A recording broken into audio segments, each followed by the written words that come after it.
खबर यह है कि साबिक वज़ीर-ए-आज़म और मुस्लिम लीग नून के कायद की जायदाद नीलामी के लिए नोटिस जाती उम्रा में आवेजा कर दिए गए हैं।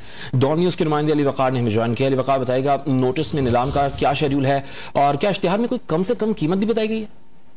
हाँ जी, बिल्कुल। इश्तिहार में ये बताया गया है कि साबिक वज़ीर-ए-आज़म मियां मोहम्मद नवाज शरीफ, जिनके खिलाफ एवल फीड रेफरेंस का फैसला आया था जिसमें उनको सजा सुनाई गई थी और उसमें उनको अदालत की जानिब से 80 लाख पाउंड का जुर्माना भी किया था, जो अब तक उनकी जानिब से अदा नहीं किया गया। इस पर नैब की जानिब से ये मुतलका जो हुकाम थे उनको ये खत लिखा गया था कि वो नवाज शरीफ की जायदाद नीलाम करके उसकी रकम कौमी खजाने में जमा करवाएं।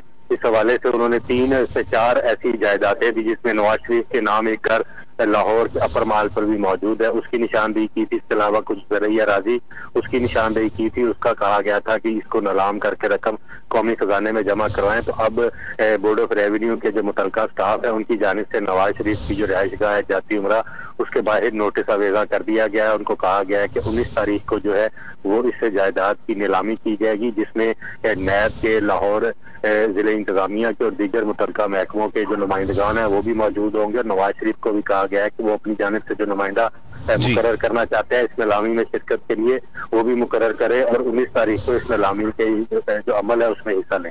अली वकार, आपका बहुत शुक्रिया। ताज़ा तरीन वीडियोस के लिए हमारा YouTube चैनल सब्सक्राइब करके बेल आइकन प्रेस करिए ताकि आपको मिले हर अपडेट सबसे पहले।